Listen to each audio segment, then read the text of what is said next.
Le livre de la Genèse, chapitre 13. Abram quitta donc l'Égypte avec sa femme et tout ce qu'il possédait en direction du Néguev. Lot était avec lui. Abram était très riche en troupeaux, en argent et en or. D'étape en étape, il retourna du Néguev jusqu'à Béthel, au lieu où il avait auparavant établi son campement, entre Béthel et Haï. C'est-à-dire à l'endroit où était l'autel qu'il avait précédemment érigé, et il y pria l'Éternel.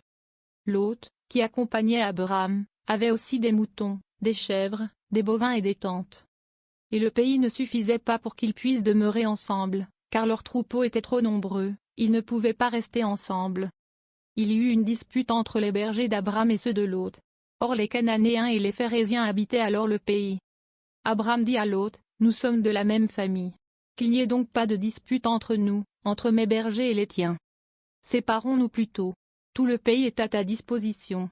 Si tu vas à gauche, j'irai à droite, et si tu vas à droite, j'irai à gauche. » Lot regarda et vit toute la plaine du Jourdain qui s'étendait jusqu'à Zoar, avant que l'Éternel eût détruit Sodome et Gomorrhe. Elle était comme le jardin de l'Éternel, comme la terre d'Égypte. Lot choisit donc pour lui toute la plaine du Jourdain et il se dirigea vers l'est. Ainsi, ils se séparèrent l'un de l'autre. Abram se fixa dans le pays de Canaan, et Lot s'établit au milieu des villes de la plaine, dressant ses tentes jusqu'à Sodome. Or, les gens de Sodome étaient mauvais, ils commettaient beaucoup de péchés contre l'Éternel. L'Éternel dit à Abram après que Lot se fut séparé de lui, « Lève les yeux et regarde depuis l'endroit où tu es, vers le nord, le sud, l'ouest. Tout le pays que tu vois, je te le donnerai, à toi et à ta descendance pour toujours.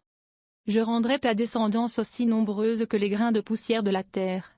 Si l'on peut compter les grains de poussière de la terre, alors on pourra aussi compter ta descendance.